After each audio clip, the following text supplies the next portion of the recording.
¿Alguna vez has sentido el peso insoportable de mirar a tu familia y no poder darles lo que necesitan? ¿Te has preguntado por qué, si estás luchando tanto, esforzándote tanto, el cielo parece estar cerrado y las puertas no se abren? ¿Y si te dijera que, incluso cuando sientes que has fallado como padre, como proveedor, como cabeza del hogar, Dios no te ha abandonado? Que hay un misterio espiritual que muy pocos conocen, un principio bíblico capaz de levantar al hombre más quebrado y devolverle no solo su dignidad, sino también su propósito. Este video no es solo una enseñanza. Es una conversación sagrada. Es una respuesta del cielo para hombres que han llorado en silencio, que han sentido la vergüenza de no poder sostener su casa, que han perdido su trabajo, su fuerza, su dirección y que piensan, en lo más profundo, que ya no hay nada que puedan hacer. Pero escúchame, lo que vas a descubrir aquí puede cambiar radicalmente el rumbo de tu vida. Porque en los próximos minutos te voy a mostrar cómo Dios no solo restaura la economía de un hogar. Él restaura el espíritu de un hombre. Él levanta al que ya no cree en sí mismo. Él reconstruye desde el polvo. Hoy vamos a recorrer juntos un viaje por las Escrituras, donde verás cómo el Señor toma a hombres en ruinas, como tú, como yo, y los transforma en pilares espirituales para su familia.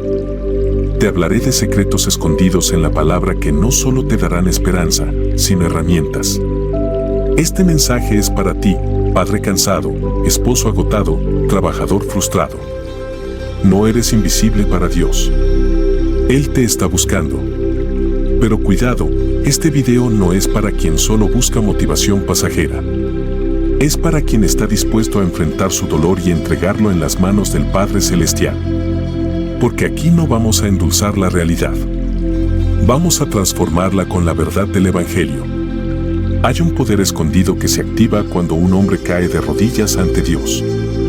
Y ese poder es el que ha levantado a padres arruinados, a proveedores agotados, a líderes que se sentían desechados por la vida. Lo que vas a escuchar hoy no es una teoría. Es una llave. Una llave que, si decides tomarla, puede abrir las puertas que llevaban años cerradas. Y sí, quizás hay una voz dentro de ti que dice que ya es tarde. Que ya perdiste demasiado. Que tus hijos te miran con decepción. Que tu esposa ya no confía. Que tú mismo has dejado de creer en ti. Pero escucha, Dios no necesita que tú seas fuerte. Él solo necesita que te rindas. Y cuando lo haces, su fuerza se perfecciona en tu debilidad. A lo largo de este video, vamos a ver historias bíblicas de hombres que fueron despojados de todo, pero que al final fueron usados por Dios para sostener generaciones. Porque cuando Dios levanta a un padre, no solo levanta una familia, levanta una herencia. Así que quédate. Porque hay una enseñanza acerca del final, una palabra profética que Dios me dio específicamente para este mensaje, que puede ser el punto de giro en tu vida. Esa enseñanza, esa revelación, puede contener la clave para desbloquear una bendición que no solo te alcanzará a ti, sino a tu casa y a tus hijos.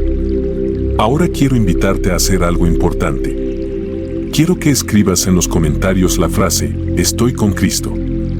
Que no sea solo una frase, sino una bandera. Una declaración de que, aunque estés cansado, no estás derrotado. Aunque estés caído, estás cubierto por la gracia. Y si puedes, dale me gusta a este video. No por ego ni por estadística. Hazlo porque, al hacerlo, estás empujando este mensaje a los que más lo necesitan. Porque hay padres, hombres quebrados, que pueden encontrarse con Dios a través de lo que estás apoyando ahora. Te felicito por estar aquí. Te felicito porque eso ya te pone entre los que no se rinden fácilmente. Entre los que, aunque no tengan todo resuelto, no se desconectan de la fe. Este canal no es solo un canal. Es un refugio para los que siguen creyendo que Dios aún habla, que aún restaura, que aún levanta. Y si aún no te suscribiste, hazlo ahora. Porque este tipo de mensajes puede ser lo que te sostenga en los días más oscuros. Muchos hombres no tienen una iglesia cerca. No tienen un pastor. No tienen un amigo que los entienda. Aquí, En este espacio van a encontrar palabra, consuelo y dirección. Y tú eres parte de eso. Ahora lo sabes, la penúltima enseñanza de hoy puede contener la llave que Dios quiere entregarte para levantar tu vida entera. No te desconectes. No adelantes. No te distraigas. Hoy puede ser el día en que el Señor comience algo nuevo en ti. Así que, ahora sí, comenzamos con el estudio. El quebranto de Elías bajo el enebro.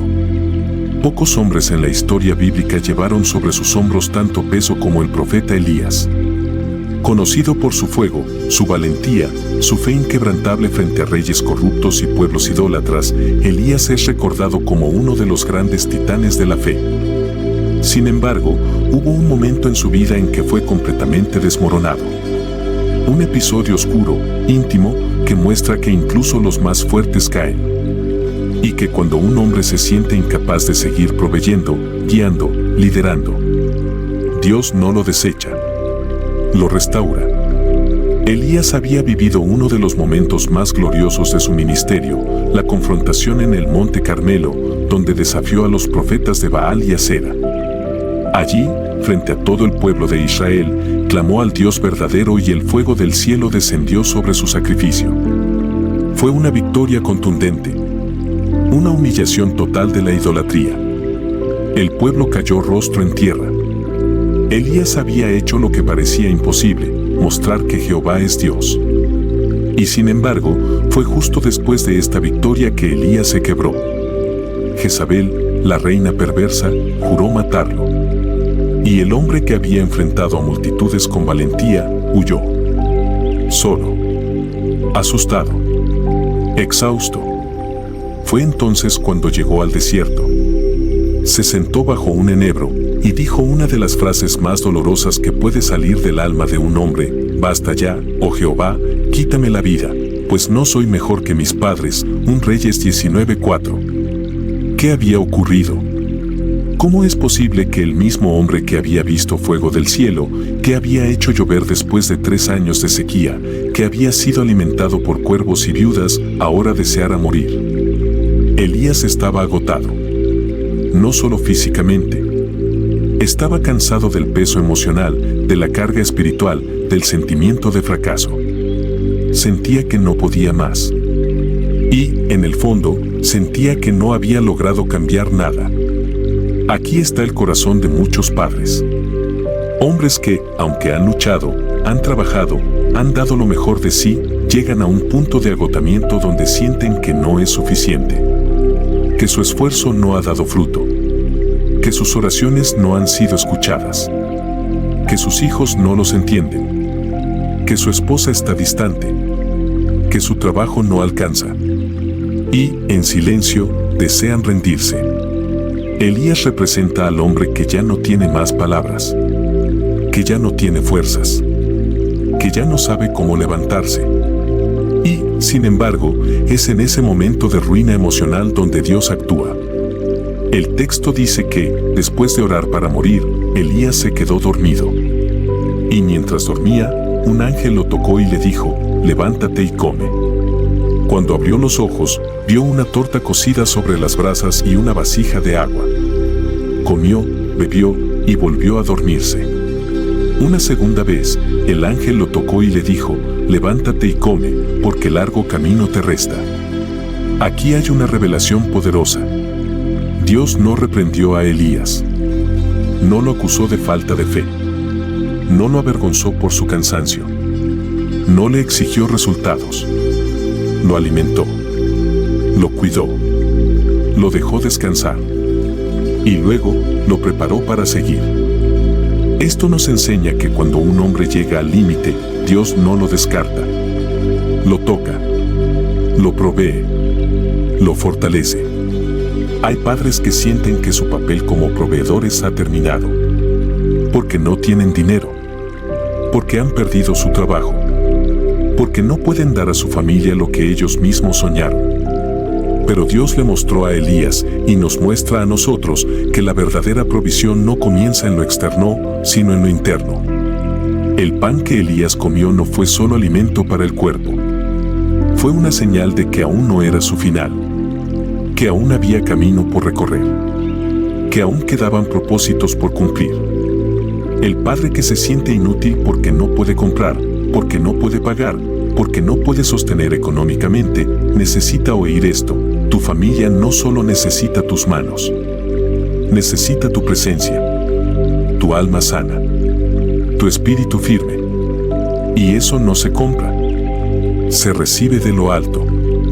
El ángel no le trajo a Elías una estrategia, le trajo pan.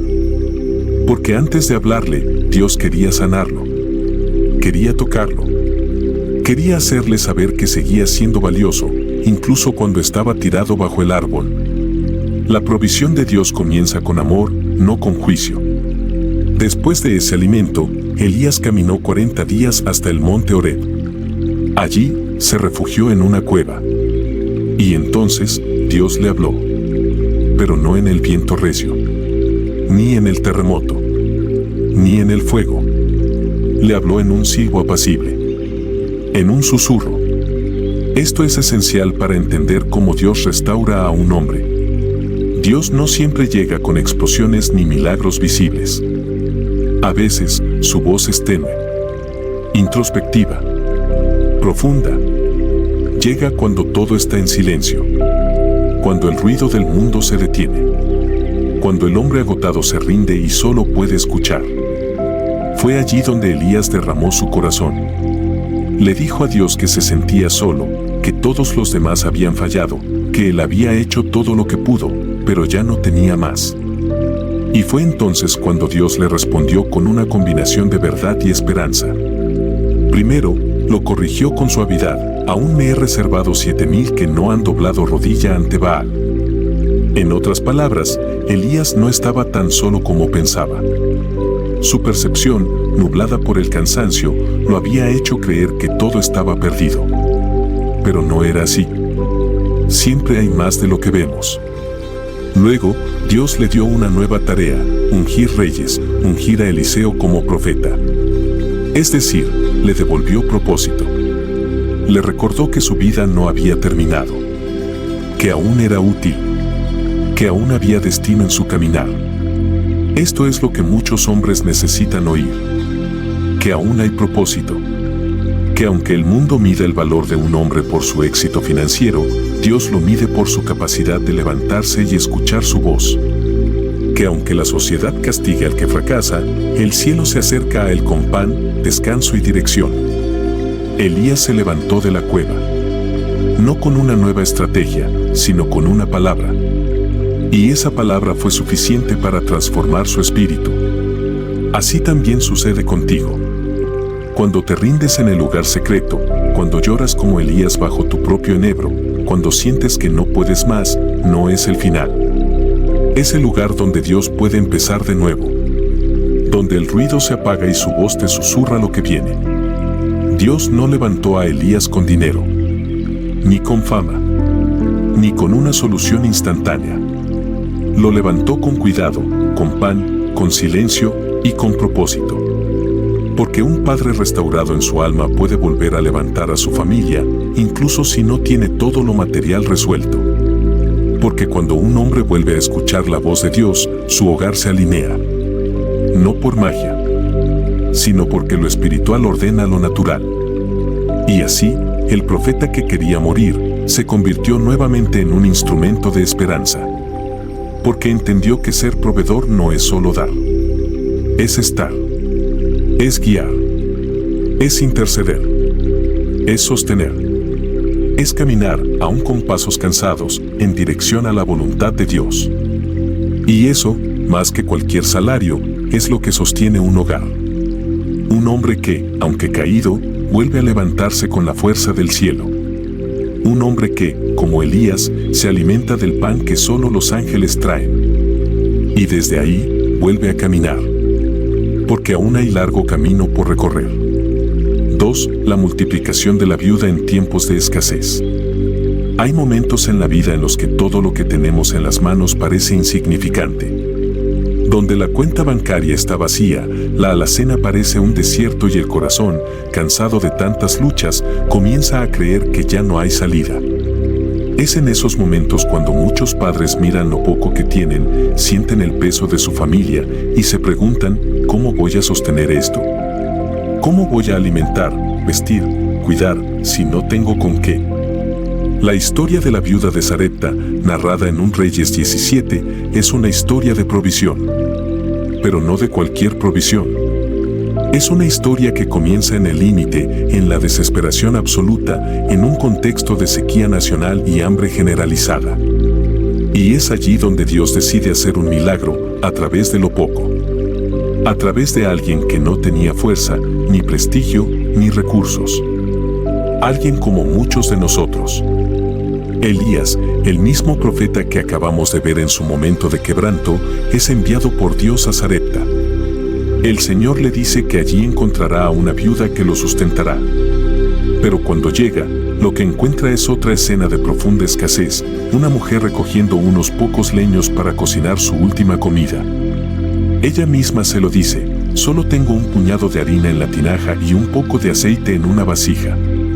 Y ahora recogía 2 leños para entrar y prepararlo para mí y para mi hijo, para que lo comamos y luego muramos.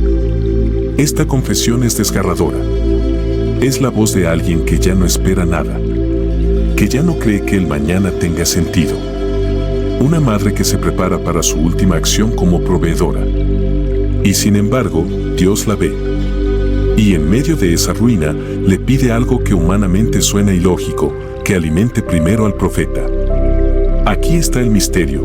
Cuando estamos al borde de perderlo todo, Dios a veces nos pide un acto de fe que desafía la lógica.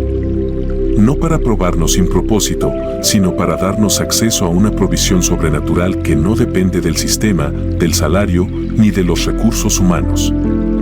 Dios le pidió a esta mujer que pusiera su último recurso en sus manos, y lo que parecía el fin, se convirtió en el comienzo de la multiplicación. Elías le dijo, no tengas temor, ve, haz como has dicho, pero hazme a mí primero de ello una pequeña torta cocida debajo de la ceniza, y tráemela, y después harás para ti y para tu hijo. Porque Jehová, Dios de Israel, ha dicho así, la harina de la tinaja no escaseará, ni el aceite de la vasija disminuirá, hasta el día en que Jehová haga llover sobre la faz de la tierra. Y así fue. Cada día, cuando parecía que ya no habría más, ella encontraba suficiente. No le llegó una gran fortuna. No se llenó la despensa con exceso. Pero cada día tenía lo necesario. Cada día, el aceite y la harina volvían a aparecer. Y eso le permitió vivir. Le permitió alimentar. Le permitió sostener a su hijo, al profeta y a sí misma durante toda la crisis. Este pasaje es crucial para los padres que sienten que ya no tienen nada que dar. Que ven el refrigerador vacío. Que no saben cómo pagar la renta, ni cómo poner un plato en la mesa. Que han llegado a pensar que sus hijos estarían mejor sin ellos. Que la vergüenza los ha ido envolviendo poco a poco. Escucha, Dios no necesita abundancia para obrar. Solo necesita obediencia. Solo necesita un corazón dispuesto. Solo necesita que le entregues lo poco. La provisión no siempre viene de donde esperas. A veces, Dios envía el milagro en el lugar menos probable. A veces, pide que tomes un paso de fe que va contra todo instinto. Pero cuando decides confiar, cuando entregas el control y dejas de operar desde el miedo, algo cambia. Y ahora, en este mismo punto del mensaje, quiero abrir mi corazón contigo. Porque hay una verdad más profunda detrás de toda crisis financiera o familiar. Muchas veces, lo que nos está robando la paz y destruyendo el hogar no es solo la falta de recursos, sino una batalla interior que nadie ve. Quizás tú has estado luchando con vicios ocultos, con pecados recurrentes que han drenado tus fuerzas, robado tu ánimo y saboteado cada intento de avance. Tal vez has caído una y otra vez en lo mismo, y cada vez que lo haces, sientes que no eres digno de guiar tu casa, que no puedes ser el padre que tu familia necesita, que estás demasiado roto por dentro como para sostener algo por fuera. Yo entiendo lo que es eso. Lo viví. Por más de 10 años, estuve atado a pecados que me consumían por dentro. Prometía cambiar. Me arrepentía. Lloraba. Pero volvía a caer. Sentía que era esclavo de algo más fuerte que yo. Y eso afectó mi manera de hablar, de mirar a mi esposa, de estar con mis hijos, de trabajar. Mi alma estaba sucia, débil, escondida en vergüenza. Hasta que Dios me reveló un paso a paso. No fue magia. Fue un proceso. Fue profundo. Fue real. Fue espiritual. Y me liberó. Y ese proceso, esa jornada que me sacó del hoyo más oscuro, la compartí en un video especial. No para mostrar mi historia como un trofeo, sino como una guía. Para que hombres como tú, que hoy sienten que no pueden más, descubran que sí hay salida. Que sí hay libertad. Que sí se puede volver a caminar con la frente en alto. Ese video está disponible. Lo dejé fijado en el primer comentario de este mensaje. No como una promoción, sino como un puente. Un recurso espiritual que puede cambiar tu vida como cambió la mía. Porque cuando dejas de luchar solo y te entregas completamente al proceso de Dios, las cadenas comienzan a romperse. La viuda de Sarepta pensó que su historia terminaría con una última comida. Pero Dios tenía escrito otro capítulo. Uno donde la provisión era constante y el miedo fue reemplazado por esperanza. Así también será contigo. Si das ese paso de fe. Si dejas que el Espíritu Santo comience una obra profunda en ti. La harina y el aceite en tu vida no escasearán si tu alma está conectada con el cielo. Pero primero, necesitas abrirle la puerta. Necesitas vaciar lo que queda para que Él lo llene con lo eterno. Y ahora continuamos con el estudio bíblico. Porque lo que viene después puede cambiar tu manera de ver el propósito de tu dolor. Lo que parecía ruina, tal vez era preparación. Porque cuando Dios multiplica lo poco, el milagro deja de ser escaso y se convierte en herencia. 3. La restauración de Pedro tras su mayor fracaso. Pedro, el discípulo impulsivo, el que juró lealtad eterna a Jesús, el que caminó sobre el agua, el que presenció milagros imposibles y escuchó revelaciones directamente del Hijo de Dios, también fue el que cayó de forma estrepitosa en la noche más oscura. Fue el que negó conocer a su Maestro. No una, ni dos, sino 3 veces. Y lo hizo cuando más importaba. Cuando Jesús estaba solo, en manos de sus enemigos, cuando lo estaban escupiendo, azotando, humillando. En ese momento, Pedro tuvo miedo. Y en su miedo, mintió. Juró no conocerlo. Este momento es devastador. No solo por lo que significó en la narrativa del Evangelio, sino por lo que representa en la experiencia humana. Pedro encarna al hombre que, después de prometer tanto, fracasa. Al que falla justo cuando no debía. Al que se esconde cuando debía defender. Al que decepciona cuando debía sostener. Su caída no fue solo pública. Fue personal. Interna. Brutal. Muchos hombres hoy se ven reflejados en Pedro. No han negado a Jesús con palabras, quizás, pero sí con actitudes. Con decisiones. Con silencios. Con adicciones que no han podido romper. Con hábitos que contradicen lo que predican. Con una vida interior rota que ya no se atreve a mirar al cielo con libertad. El padre que no logra salir de sus vicios. El esposo que ha perdido el respeto de su familia. El líder que dejó de ser ejemplo. Todos ellos pueden verse en Pedro, después del gallo que cantó. Después del momento en que se dio cuenta de lo que había hecho y salió a llorar amargamente. Pero aquí es donde comienza la verdadera historia. Porque Dios no ve como ve el hombre. Donde muchos ven traición, Él ve oportunidad de redención. Donde otros marcan el final, Él comienza un nuevo capítulo. Jesús resucitó. Y entre las primeras instrucciones que dio a las mujeres en la tumba, hay una frase reveladora: id, decid a sus discípulos, y a Pedro, Marcos 16:7. ¿Y a Pedro? ¿Por qué destacarlo por separado? Porque Jesús sabía que Pedro no se sentía más digno de ser llamado discípulo. Porque Jesús conocía la vergüenza que lo estaba consumiendo. Porque cuando alguien cae profundamente, necesita ser llamado personalmente. Esto es lo que hace Dios con los padres quebrados. Los llama por su nombre, no como acusación, sino como afirmación de que aún hay lugar para ellos. Aun cuando el error parece imperdonable, aun cuando se sienten fuera del grupo, aun cuando creen que ya no tienen parte. Después de la resurrección, Jesús aparece a sus discípulos varias veces. Pero hay un momento clave, registrado en Juan 21. Pedro y algunos otros deciden volver a lo que conocían, la pesca. Están en el mar de Tiberias, pescando toda la noche sin éxito. Hasta que, al amanecer, un hombre en la orilla les dice que lancen la red al otro lado. Lo hacen y recogen una gran cantidad de peces. En ese instante, Juan reconoce la señal, es el Señor. Pedro, al oír esto, se ciñe la ropa y se lanza al agua. Corre hacia Jesús. Corre como quien no puede esperar un segundo más. Corre porque la vergüenza no es más fuerte que el amor.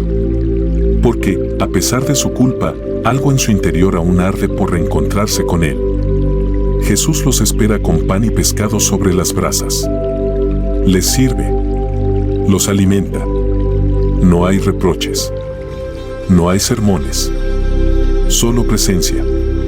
Solo alimento. Solo silencio cargado de misericordia. Hasta que, después de comer, Jesús le habla directamente a Pedro.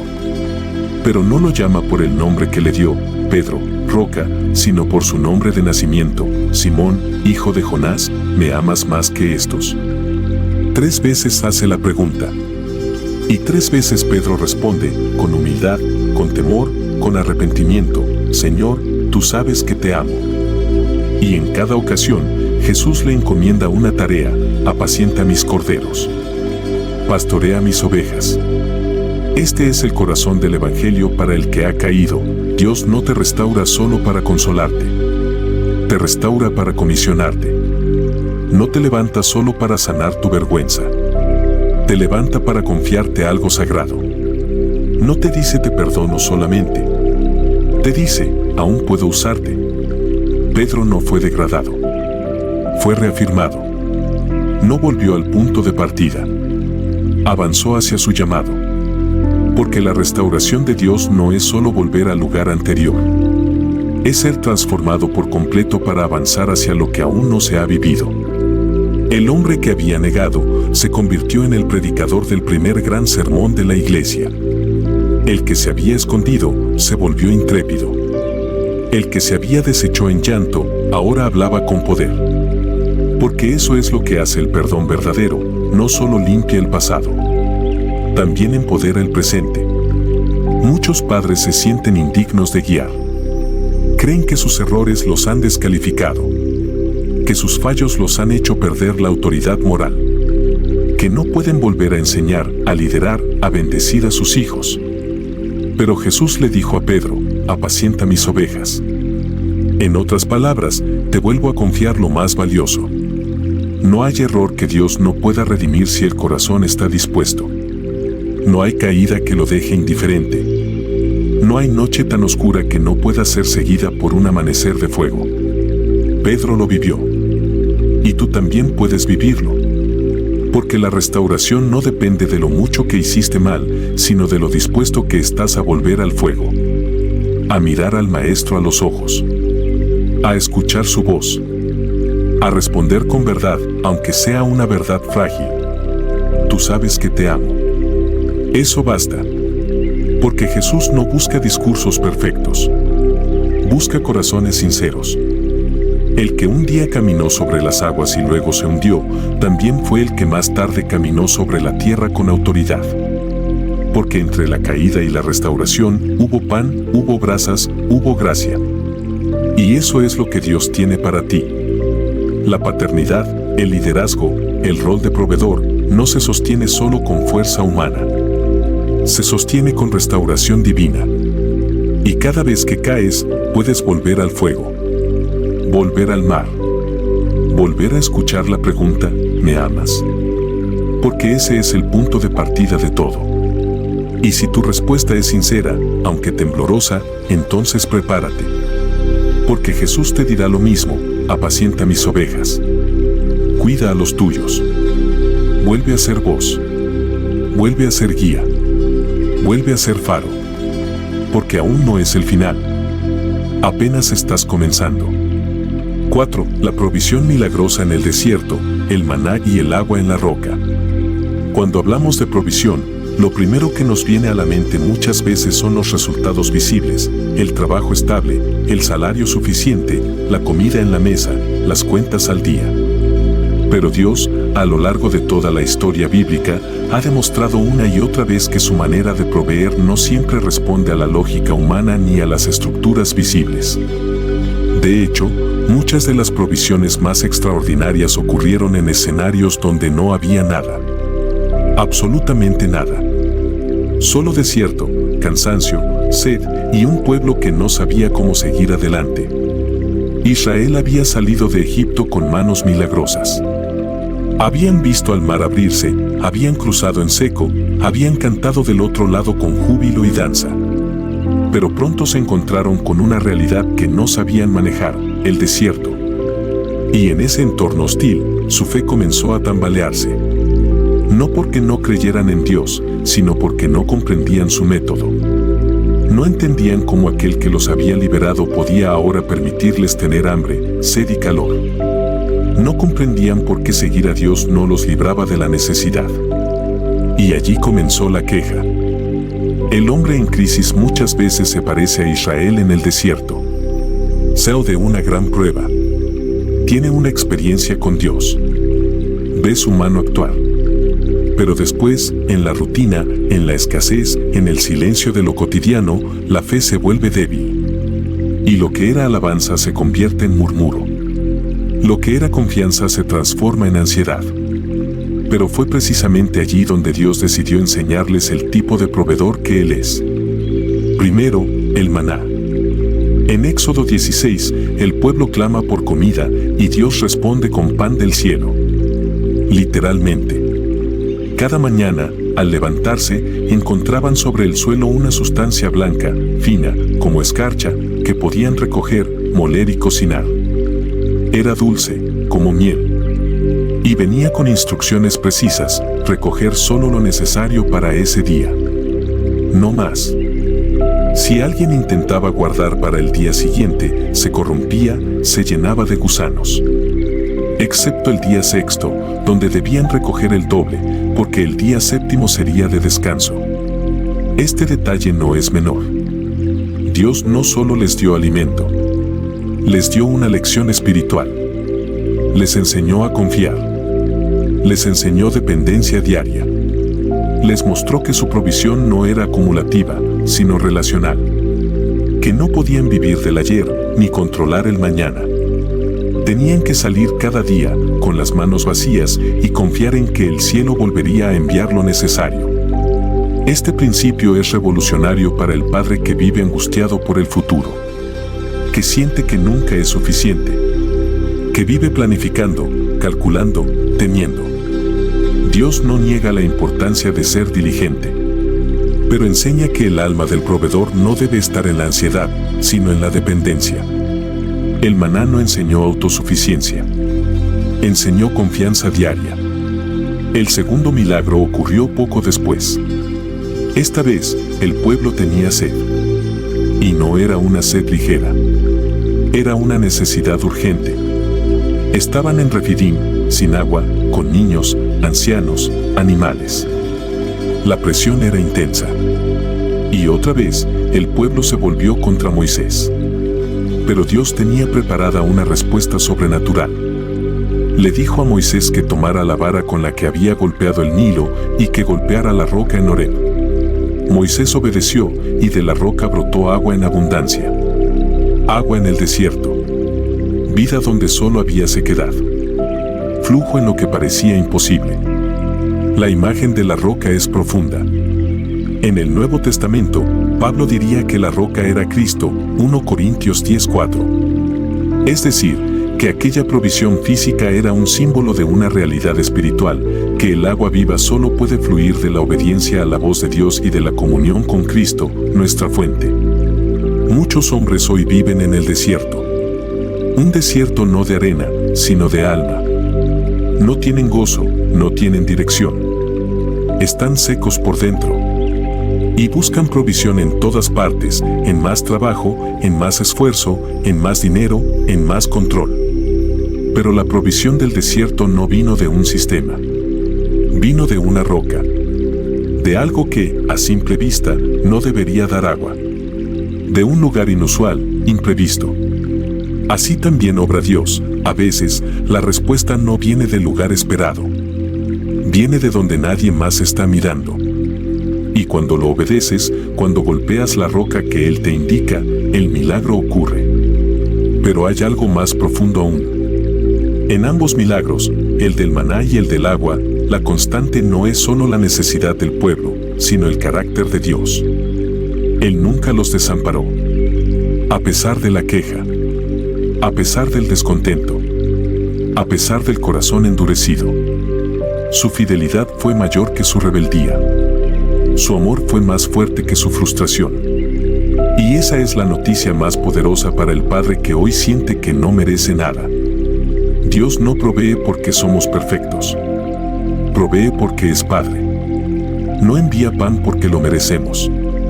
Lo envía porque nos ama. No hace brotar agua de la roca porque tengamos fe sin fallas, sino porque conoce nuestra debilidad. Y se compadece. El desierto no es el fin. Es el escenario donde el carácter del hombre se encuentra con la naturaleza de Dios. Donde nuestras preguntas se enfrentan con sus respuestas. Donde nuestro control es desmantelado para que su soberanía se manifieste. El padre que ha perdido el empleo, que ha visto cerrar oportunidades, que siente que está en un lugar seco, necesita recordar esto: si el pueblo fue alimentado 40 años en el desierto, sin supermercado, sin trabajo, sin estructuras, entonces tú también puedes ver la provisión de Dios en lo inesperado. Pero más que eso, puedes aprender a confiar. A caminar cada día con la certeza de que, aunque no veas hoy el pan del mes, si sales con fe, mañana caerá de nuevo. Y si clamas, la roca responderá. Los milagros en el desierto no fueron un espectáculo. Fueron sustento. Fueron un lenguaje de amor. Fueron una respuesta a un clamor muchas veces confundido, torpe, lleno de miedo. Pero aún así, Dios respondió. Y hoy, Él puede responderte también. No porque seas fuerte, sino porque estás dispuesto a recibir. A salir cada mañana con las manos abiertas. A dejar que tu corazón, seco y cansado, se rinda a la voz que te dice: yo soy tu provisión. Yo soy tu fuente. Yo soy tu roca. Porque cuando el alma aprende esto, el desierto deja de ser una amenaza y se convierte en un lugar de encuentro. Y desde ese lugar, aunque todo parezca escaso, el pan caerá. El agua fluirá. Y tu espíritu será sostenido. Día tras día. Hasta que llegue el momento de entrar en la tierra prometida. No por tu fuerza, sino por su fidelidad. Porque cuando Dios guía, también provee. Y cuando Él permite el desierto, también promete la salida. 5. La transformación de José, de esclavo rechazado a padre proveedor de naciones. Si hay un relato en la Escritura que ilustra el camino doloroso pero providencial de un hombre hacia su propósito, es el de José. Hijo amado, hermano odiado, esclavo vendido, preso olvidado, y finalmente, gobernador de Egipto, sustentador de naciones y restaurador de su propia familia. La historia de José no es simplemente una narrativa de éxito. Es una escuela de quebrantamiento, fidelidad y redención. Y para muchos padres que hoy se sienten derrotados, José es una palabra viva. Desde joven, José soñaba. Soñaba con grandeza, con liderazgo, con honra. Pero sus sueños no fueron bien recibidos. Sus hermanos lo envidiaban. Su padre lo prefería.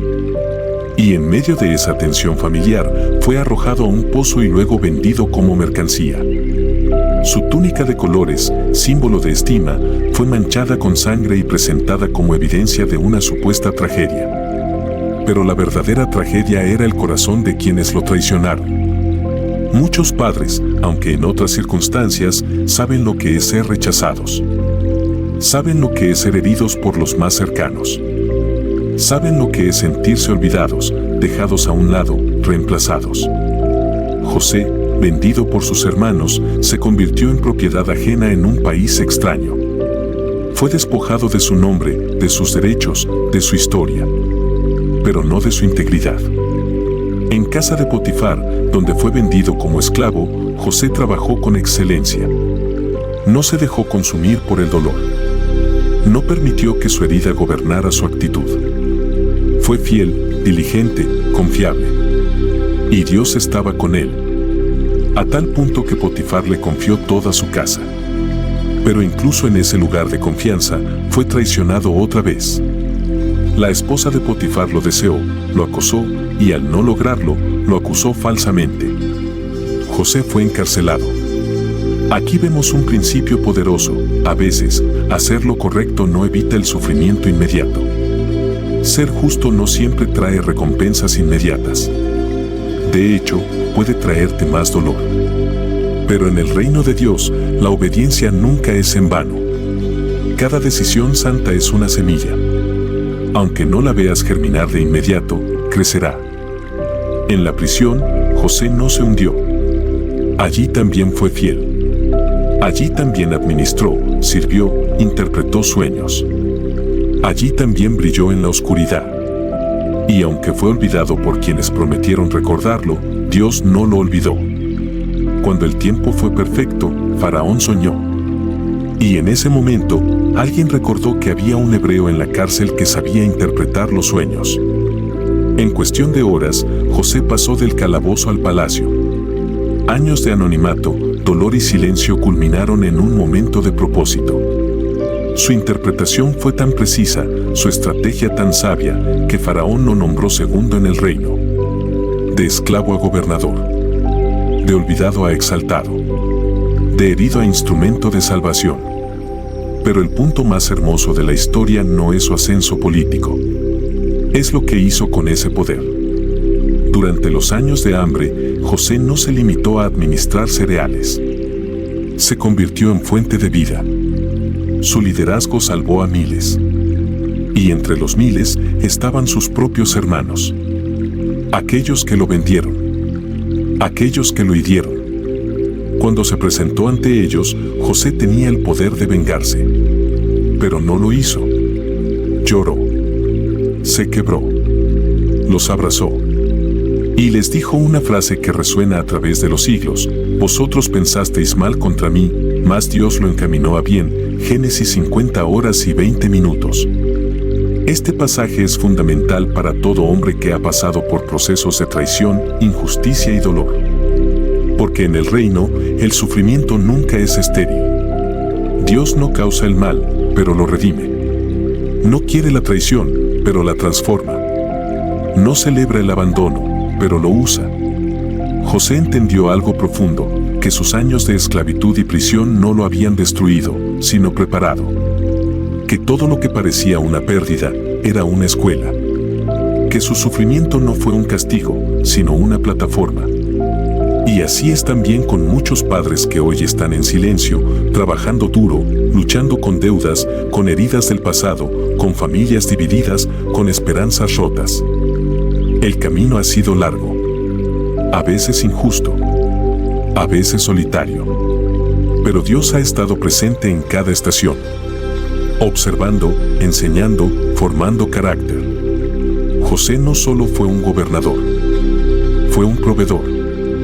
Cuando sus hermanos llegaron, Él los alimentó. Cuando su padre llegó, Él lo honró. Él preparó lugar. Restauró la familia. Y lloró al verlos juntos otra vez. Porque el propósito de Dios no es solo que llegues alto. Es que llegues restaurado. Que no solo seas grande, sino bueno. Que no solo administres, sino abraces. Que no solo des, sino que sanes. Y hay un detalle final, casi escondido, que es profundamente revelador. Cuando nació el primer hijo de José, lo llamó Manasés, que significa Dios me hizo olvidar todo mi trabajo y toda la casa de mi padre. Y al segundo lo llamó Efraín, que significa Dios me hizo fructificar en la tierra de mi aflicción. Manasés y Efraín no son solo nombres. Son declaraciones proféticas. Son el testimonio de un corazón que fue sanado y fructificó donde otros solo habrían llorado. José no pidió ser rescatado de Egipto. Permitió que Dios lo bendijera allí. En la tierra donde fue herido, fue también levantado. Y esa es una palabra para ti. Dios no siempre te saca del lugar difícil. A veces, te bendice allí. A veces, el Egipto donde lloraste será el mismo donde reirás. El mismo pozo que te hundió será el pasado del que saldrá tu mayor testimonio. Porque la historia de José no terminó con el dolor. Terminó con provisión, con familia restaurada, con propósito cumplido. Y si tú hoy estás en el proceso, recuerda, no estás solo. Estás siendo formado. Y cuando llegue el momento, no solo serás levantado, serás usado. Porque los que han sido rotos son los que más saben cómo sanar. Los que han pasado hambre son los que mejor saben alimentar. Y los que han llorado en secreto son los que Dios usa para traer esperanza a multitudes. Como a José. Como a ti. 6. El profeta Elías y la viuda de Sarepta, cuando la provisión comienza con obediencia. Hay momentos en la vida en los que todo parece llegar a su fin. No porque uno quiera rendirse, sino porque ya no hay más recursos, ni más ideas, ni más fuerzas. Para algunos padres, este punto de quiebre llega cuando la despensa está vacía, cuando los hijos piden algo que no se puede dar, cuando los recibos se acumulan y el futuro se vuelve una sombra pesada. Pero es en esos momentos cuando Dios escribe algunas de sus historias más impresionantes. Una de ellas ocurrió en Sarepta, en medio de una gran sequía. El profeta Elías había desafiado el sistema corrupto de su tiempo. Había profetizado sequía sobre la tierra por mandato divino y eso había generado una crisis nacional. El agua escaseaba, los cultivos morían, la economía se desplomaba. En ese contexto, Dios le ordena a Elías ir a una ciudad extranjera, Sarepta, y hospedarse con una viuda. La orden divina fue clara: yo he mandado allí a una mujer viuda que te sustente, 1 Reyes 17:9. La frase es sorprendente. ¿Una viuda? ¿En tierra pagana? ¿Sustentar a un profeta? Nada de eso parece lógico. Y cuando Elías llega, la realidad es aún más desconcertante. Encuentra a una mujer recogiendo leña y le pide agua. Ella accede.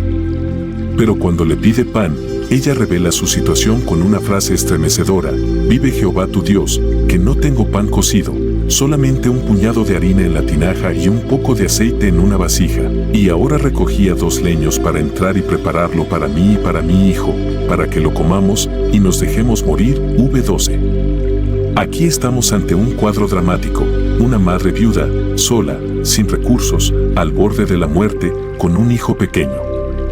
Su plan era preparar su última comida. No había esperanza, solo resignación. No esperaba milagros, solo un final digno.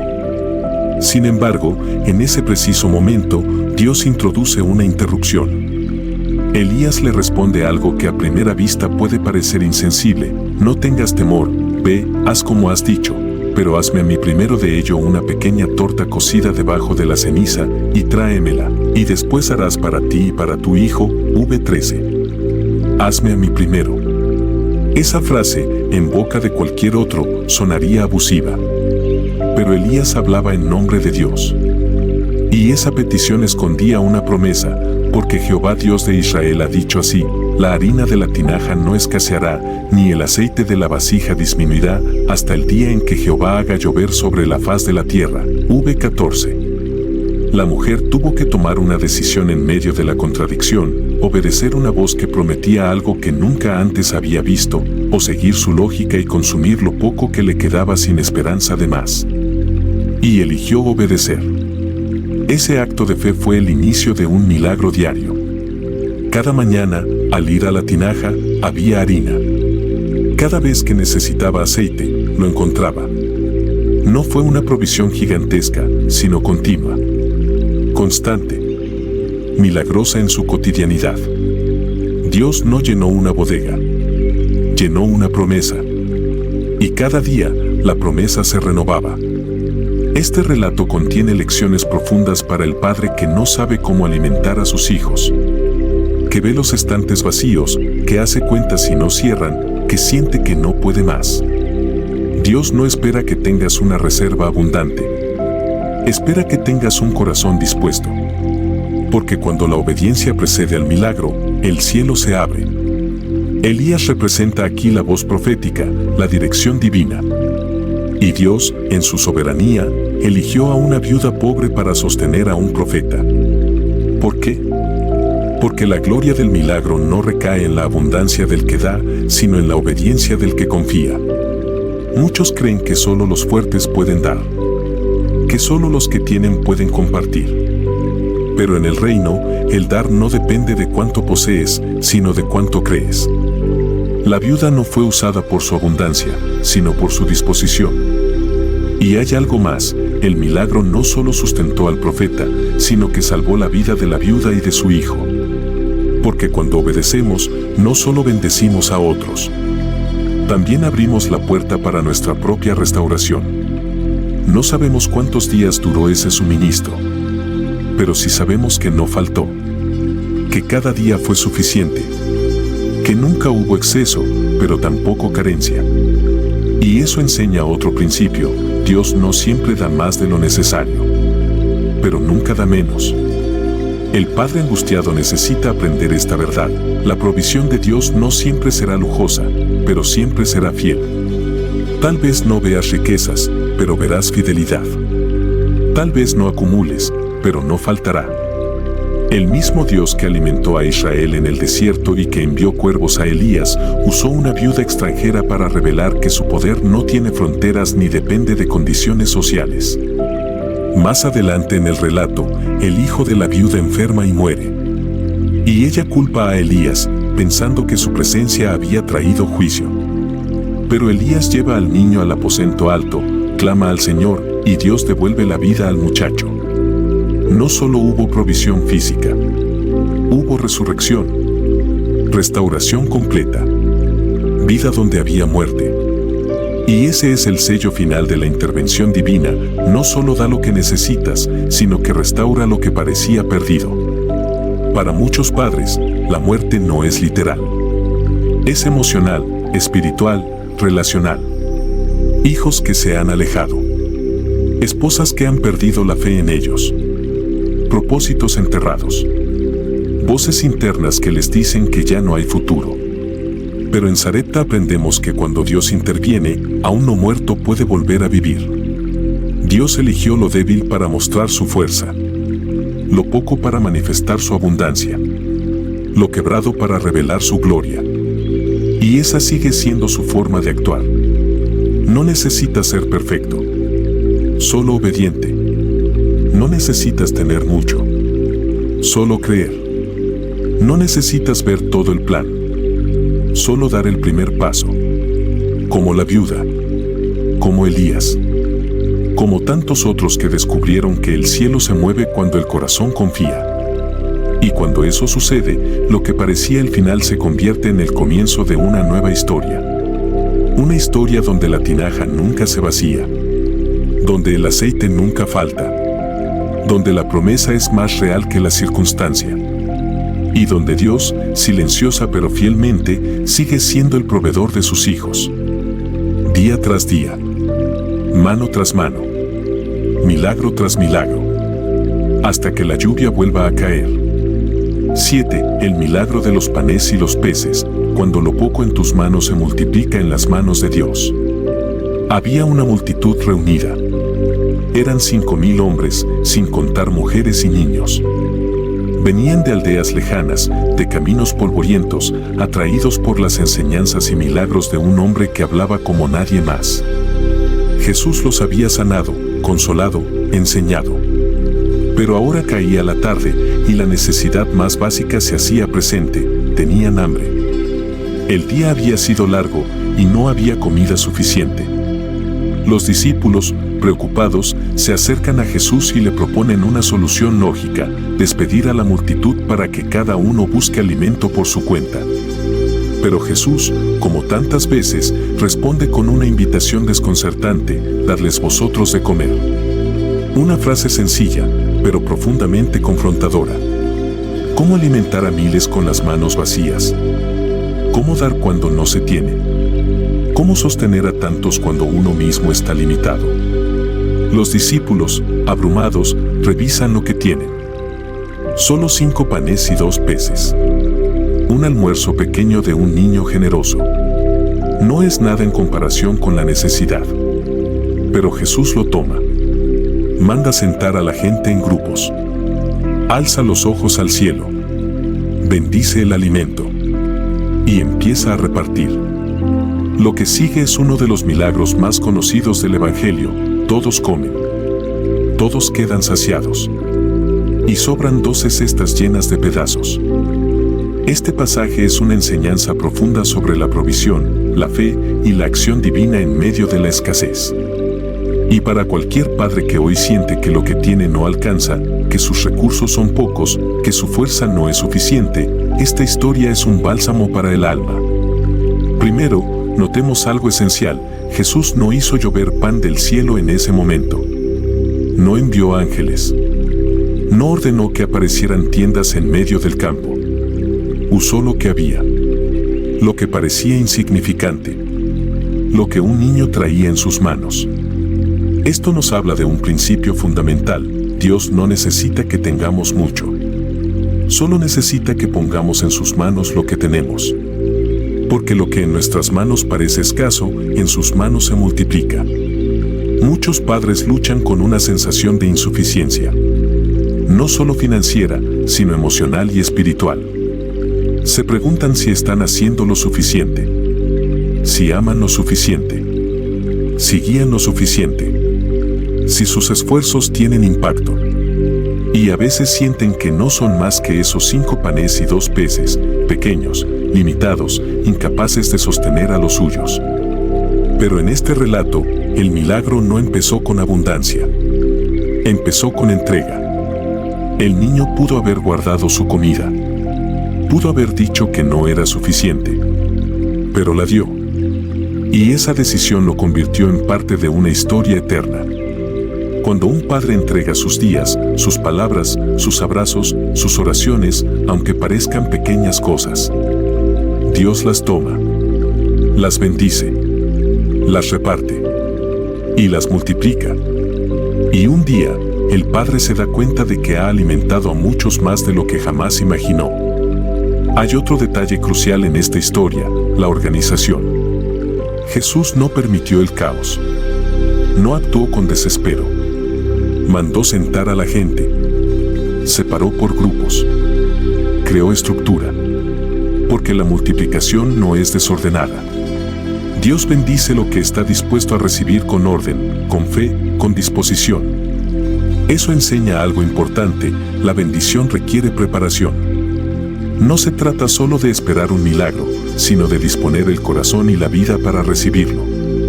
Muchos padres quieren ver multiplicación, pero no están organizando su alma. No están limpiando sus motivaciones. No están sentando sus prioridades. Jesús enseña que antes del pan multiplicado hay orden establecido. Y después del milagro, viene otra enseñanza: los discípulos recogen lo que sobra. 12 cestas llenas.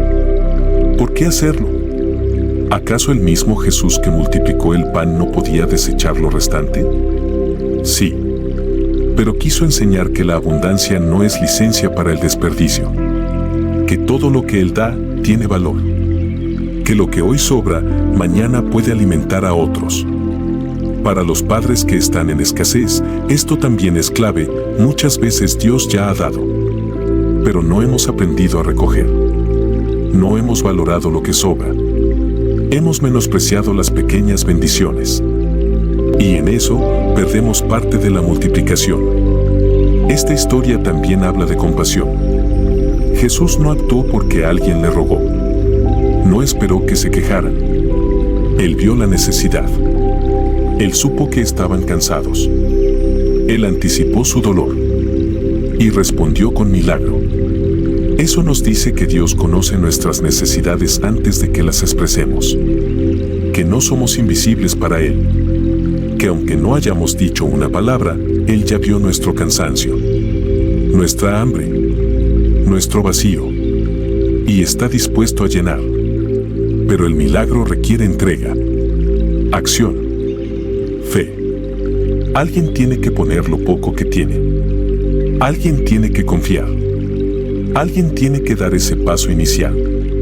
Y hay una dimensión más en este relato, la Eucaristía anticipada. El acto de Jesús tomando el pan, bendiciéndolo, partiéndolo y dándolo es un adelanto del sacrificio. Es una imagen del cuerpo entregado, de la vida partida para dar vida a muchos, de la generosidad radical que sostiene al mundo.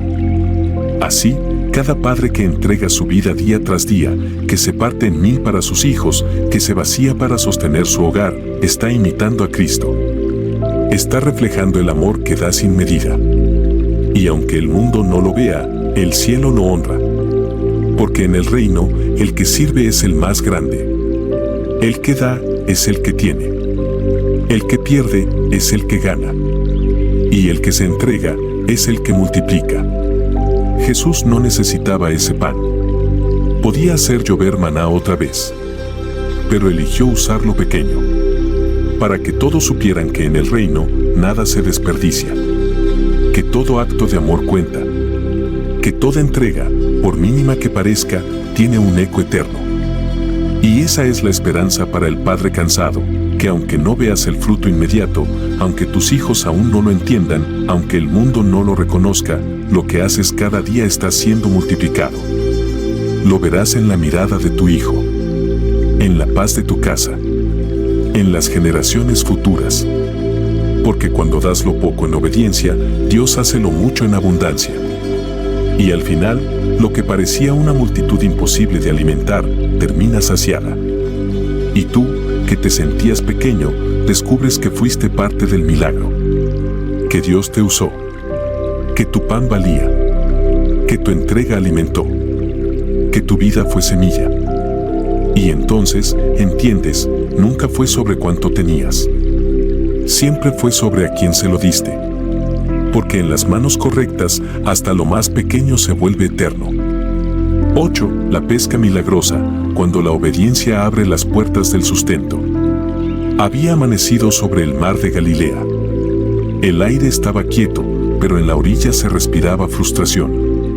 Un grupo de pescadores, curtidos por el trabajo nocturno, lavaba sus redes vacías. Habían pasado la noche entera lanzándolas una y otra vez sin resultado alguno. El esfuerzo había sido grande, pero la ganancia, nula. Nada mordió el anzuelo. Ningún pez fue capturado. Solo cansancio. Solo decepción. Entre esos pescadores estaba Simón Pedro. Su cuerpo estaba agotado y su corazón, probablemente, aún más. Porque no hay nada más frustrante que darlo todo y volver con las manos vacías.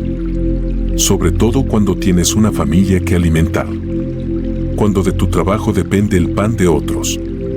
Cuando cada jornada fallida es una herida más en la dignidad del proveedor. En medio de ese escenario, aparece Jesús. Se acerca y le pide a Pedro que le preste su barca para predicar desde ella. Pedro accede. Tal vez porque ya no tenía nada que perder. Tal vez porque en sus ojos cansados había un rastro de esperanza. Jesús enseña desde la barca y cuando termina, dice algo completamente inesperado: boga mar adentro y echad vuestras redes para pescar. Lucas 5:4. Pedro responde con una sinceridad que muchos hombres entienden en lo profundo de su ser: Maestro, toda la noche hemos estado trabajando y nada hemos pescado. V. Quinta. Es una confesión honesta de fracaso. Una declaración de que lo ha intentado todo. Que ha hecho lo que sabía hacer. Que puso su experiencia en acción. Y no funcionó. Pero lo que sigue transforma completamente la escena: más en tu palabra echaré la red. V5b. Esa frase, corta y poderosa, marca el inicio del milagro. No fue la técnica lo que cambió la situación. No fue un nuevo instrumento. Fue la obediencia. Fue la decisión de confiar en la voz del maestro por encima de la lógica propia, del cansancio, del historial de fracaso. Y el resultado fue asombroso, las redes se llenaron tanto que comenzaban a romperse. Llamaron a compañeros de otra barca, y aún así, ambas embarcaciones casi se hundían por la cantidad de peces. Una noche entera sin nada, y en un momento, sobreabundancia. Este relato tiene muchas capas, pero una de las más profundas es esta: Dios no está limitado por tu experiencia pasada. Lo que no funcionó antes puede multiplicarse ahora si Él está en el centro. Porque cuando Dios habla y tú obedeces, todo cambia. Muchos padres viven exactamente lo que vivió Pedro esa noche, se esfuerzan sin ver fruto. Trabajan, se sacrifican, planifican y sienten que todo cae en saco roto. Las deudas siguen. Las puertas se cierran. Los hijos no entienden. La esposa se frustra. Y ellos terminan en la orilla, lavando redes vacías, preguntándose si vale la pena seguir. Pero el mensaje de este texto es claro: en la orilla de tu frustración, Jesús puede subirse a tu barca. En el lugar donde terminan tus fuerzas, puede comenzar su gloria. Y en la rutina que ya no crees que pueda dar frutos, Él puede producir abundancia. Notemos que Jesús no le dijo a Pedro que cambiara de lugar. No lo llevó a otro mar. No le pidió una red distinta. Solo le pidió que lo intentara otra vez, pero con fe, con obediencia, con Él como guía. Y eso fue suficiente. A veces pensamos que necesitamos una nueva carrera, un nuevo trabajo, una nueva ciudad. Pero lo que realmente necesitamos es una nueva dirección. Y esa dirección solo viene de la voz de Dios. No se trata de hacer más. Se trata de hacerlo con Él. En su palabra. En su tiempo. El milagro no solo trajo peces. Trajo una revelación. Pedro, al ver lo que había ocurrido, cayó de rodillas y dijo: «Apártate de mí, Señor, porque soy hombre pecador». V8. Porque cuando la gloria de Dios se manifiesta, también se revela nuestra pequeñez. Y en esa humildad comienza la verdadera transformación. Jesús no rechazó a Pedro por su confesión. Al contrario, lo llamó a algo más grande: «Desde ahora serás pescador de hombres». V10. Es decir, no solo te sustentarás con lo que pescas. Ahora te convertirás en instrumento para alimentar el alma de otros. Tu experiencia será usada para el reino. Este detalle es importante: Dios no descarta tu historia. La red vacía de Pedro no fue inútil. Fue el telón de fondo del milagro. Fue el escenario perfecto para que la gloria de Dios se manifestara. Y así también es tu historia. Todo lo que has vivido, bueno o malo, puede ser usado por Dios. Pedro dejó las redes ese día. Lo siguió. Pero nunca olvidó el milagro. Porque fue en el momento más frustrante de su vida cuando Jesús lo llamó a su destino. Fue en el cansancio cuando vino la misión. Fue en la escasez cuando llegó la abundancia. Y eso es una palabra para ti: tu fracaso no es el final. Es el punto de partida para lo que Dios quiere hacer. Si hoy tus redes están vacías, si tu alma está cansada, si tu esperanza se está apagando, escucha la voz del Maestro. Él sigue diciendo: boga mar adentro. No es el final. Es el principio. No es castigo. Es preparación. No es abandono. Es entrenamiento.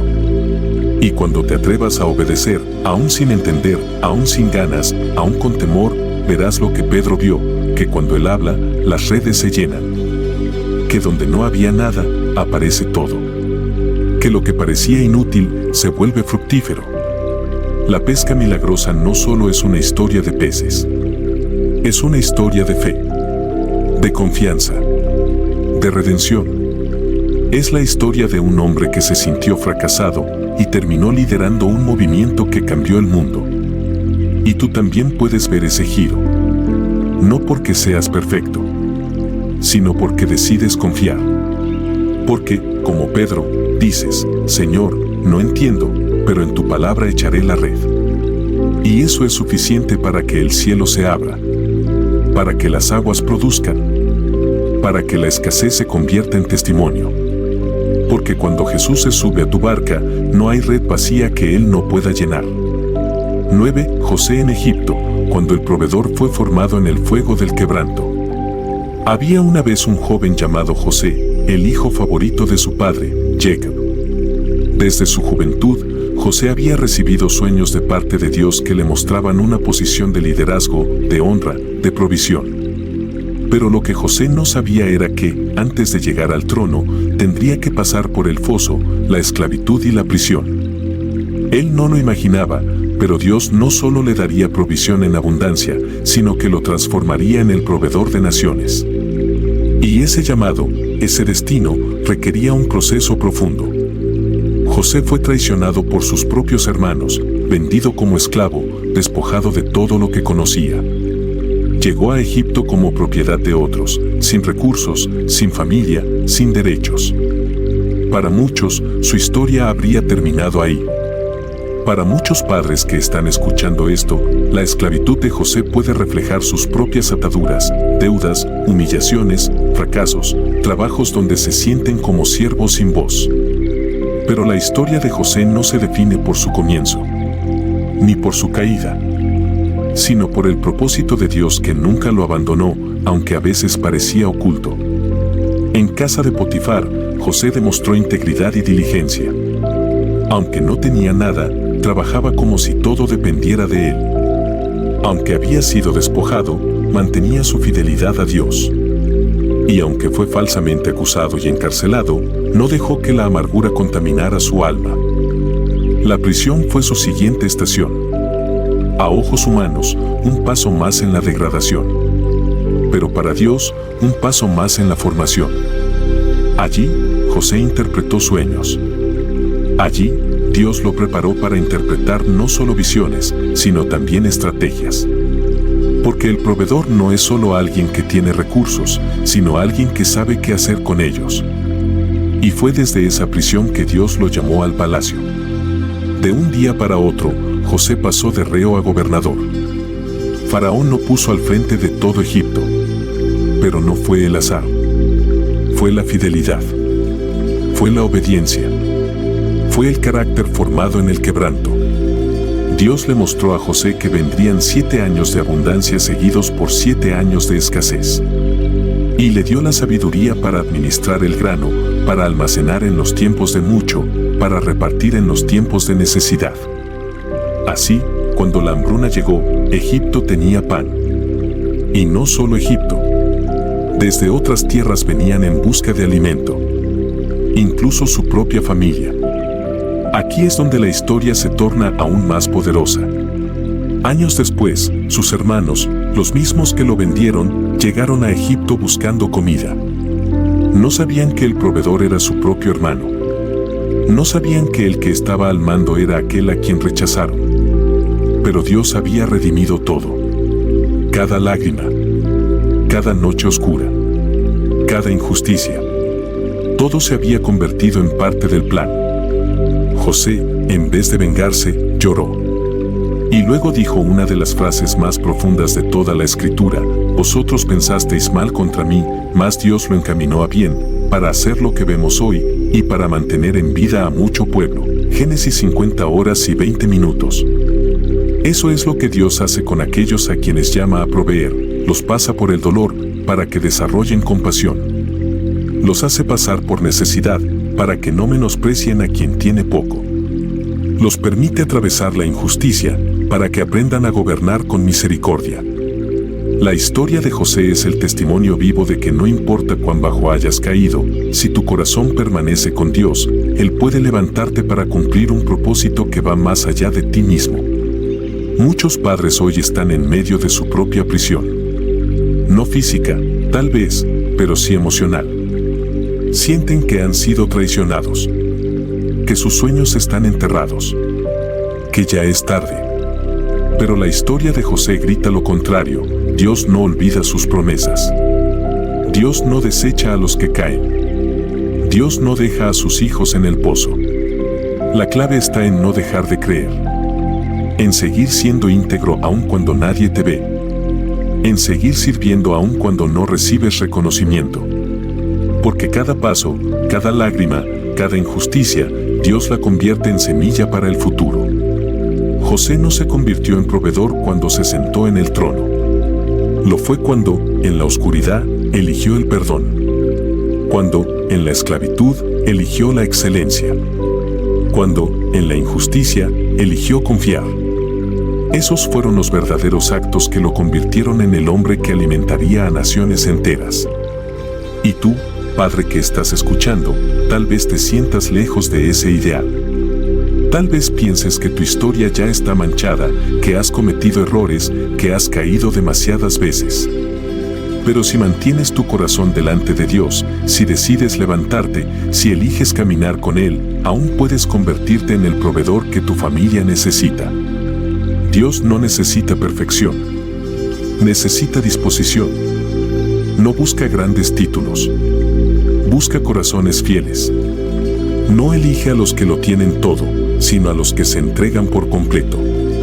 Y así como José almacenó grano en los años de abundancia, tú también puedes comenzar a almacenar fe, sabiduría, oración, paciencia. Porque esos son los granos que sostendrán a tu familia en tiempos de sequía. No solo pan físico, sino pan del cielo. No solo recursos materiales, sino esperanza, dirección, amor. El Padre Proveedor no es aquel que lo resuelve todo, sino aquel que se vuelve canal de la provisión divina. Que guía, que intercede, que modela fidelidad. Que entiende que su historia, por rota que parezca, puede ser restaurada y usada por Dios. José alimentó a pueblos enteros, pero primero tuvo que aprender a sostener su propia alma en medio del dolor. Su provisión no nació de la abundancia, sino del quebranto. Y eso lo convirtió en un líder diferente. En un hombre que no solo daba pan, sino que reflejaba el carácter de Dios. Que tu historia también sea así. Que tu proceso, por difícil que haya sido, se convierta en puente para la redención de otros. Que tus cicatrices se vuelvan testimonio. Que tu quebranto se vuelva autoridad. Y que un día, cuando tus hijos te miren, vean no solo a un padre, sino a un hombre que eligió creer. Que eligió perdonar. Que eligió no rendirse. Porque Dios sigue levantando a hombres como José. Hombres que fueron quebrados, pero no vencidos. Hombres que lloraron en lo secreto, pero que en lo público sostienen a muchos. Hombres que, aunque no comenzaron en el palacio, terminaron siendo instrumentos del cielo. Y tú también puedes ser uno de ellos. Has llegado al final de este mensaje y eso dice mucho más de ti de lo que te imaginas. Dice que tu alma está sedienta de verdad, que tu espíritu tiene hambre de dirección y que tu corazón está buscando algo que solo Dios puede llenar. Muy pocos llegan hasta aquí. Muy pocos se detienen el tiempo suficiente como para permitir que el Espíritu de Dios les hable con profundidad. Por eso, si estás leyendo esto, considérate uno de los pocos elegidos que no solo escuchan, sino que perseveran. Quiero que te tomes un momento para reflexionar en todo lo que has escuchado hoy. Hemos recorrido juntos el dolor del fracaso, el peso de la provisión ausente, el silencio en medio de las oraciones y la fidelidad de un Dios que nunca deja de obrar aunque nuestros ojos no lo vean. Hoy has sido testigo de que el Dios de José, de Elías, de Pedro, de tantos otros padres quebrantados pero levantados, es también tu Dios. Este video no fue solo un mensaje bíblico. Fue una invitación divina. Un llamado a creer de nuevo. A confiar una vez más. A abrir tu corazón, no solo para recibir enseñanza, sino para permitir que Dios te transforme desde dentro. No hay dolor que Él no entienda, ni batalla que Él no haya visto. No hay escasez tan profunda que su mano no pueda suplir. No hay historia tan rota que Él no pueda redimir. Y ahora, permíteme hablar directamente a ti, que has estado luchando en secreto con cadenas que nadie más ve. Vicios. Hábitos. Pecados recurrentes. Ciclos que te prometiste romper hace años, pero que cada vez que te acercas a la victoria, te arrastran de nuevo hacia el pozo. Sé cómo se siente. Yo también estuve allí. Hubo un tiempo en que no podía mirar al espejo sin sentir vergüenza. Un tiempo en que servía a Dios por fuera, pero por dentro estaba atado. Pero hubo un quiebre en el que el Señor me mostró un camino. Un paso a paso claro, profundo, espiritual, que transformó mi vida después de más de 10 años de esclavitud oculta. Y hoy, si tú estás en ese punto de desesperación, quiero invitarte a dar ese mismo paso. He dejado un video especial fijado en el primer comentario de este contenido. Ese video no es una receta mágica. Es un camino probado. Un camino que comienza con la sinceridad y termina en la libertad. Si estás cansado de fingir, si estás cansado de caer, si tu alma clama por descanso, por pureza, por victoria, haz clic en ese enlace. No es casualidad que estés aquí. No es una coincidencia que hayas llegado hasta este punto. Dios sabía que escucharías esto. Él está tocando a la puerta. Y ahora, depende de ti si decides abrirla. Quiero pedirte una cosa más. Si llegaste hasta aquí, comenta esta frase: a pesar de todo, sigo creyendo que Dios me va a levantar. Es una frase simple, pero poderosa. Quiero leer tus palabras. Quiero saber quiénes son los valientes, los que no se rinden, los que están caminando, aún con lágrimas. Porque yo oro por ustedes. Porque este canal es un altar donde Dios está levantando hombres y mujeres que no se conforman con una vida a medias. Y si este video tocó tu corazón, si algo en ti fue despertado, te pido que lo compartas con alguien más. No lo guardes solo para ti. Hay otros padres, otras madres, otros hijos allá afuera, que están a punto de rendirse. Que necesitan saber que Dios aún restaura, que aún provee, que aún responde. Al compartir, no solo estás enviando un enlace. Estás sembrando una semilla de esperanza en otro corazón. Suscribirte a este canal no es solo hacer clic en un botón. Es decirle al algoritmo de esta plataforma que tú estás comprometido con la palabra, que quieres seguir recibiendo mensajes como este. Y más aún, estás diciendo que tu fe necesita un espacio constante donde crecer, donde fortalecerse, donde encenderse. Porque hay batallas que no se ganan con fuerza física, sino con constancia espiritual. Y si por alguna razón no te has suscrito aún, hazte esta pregunta: ¿qué te impide dar un paso tan simple para algo que puede cambiar tanto? A veces nos comprometemos con tantas cosas que no edifican, pero cuando se trata de lo que puede salvarnos, titubeamos. No lo pienses más. Hazlo ahora. Únete a este espacio de fe, palabra y restauración. Quiero que entiendas que cada video aquí publicado es más que contenido. Es un acto de obediencia, una semilla espiritual, un mensaje enviado con oración. Y cada vez que tú estás presente, cada vez que das me gusta, que comentas, que compartes, estás haciendo parte activa de este ministerio digital. Estás ayudando a sostener este altar, estás alcanzando a otros, estás multiplicando la voz del reino en los lugares más inesperados. Y ahora, antes de que cierres esta página, te invito a quedarte unos minutos más. Quédate quieto. Permite que la música que acompaña este video penetre tu alma. Cierra los ojos, respira hondo y simplemente escucha. No interrumpas este momento. No apagues la atmósfera que ha sido creada. Esta paz no viene de los hombres. Es el susurro de Dios acariciando tu interior. Aprovecha este instante para orar, para agradecer, para pedir, para rendirte. Dile al Señor, con tus propias palabras, lo que sientes. Él te escucha. Él te ve. Él te ama. Y mientras el video finaliza, déjame dedicar estas últimas palabras no a ti, sino al Rey de Reyes. Gracias, Señor, por cada persona que llegó hasta aquí. Gracias por su vida, por su lucha, por su fe. Gracias porque incluso en medio de sus caídas, tú los sigues levantando. Te alabamos por tu fidelidad, por tu provisión, por tu paciencia infinita. Te damos gloria, porque aunque todo falle, tú permaneces.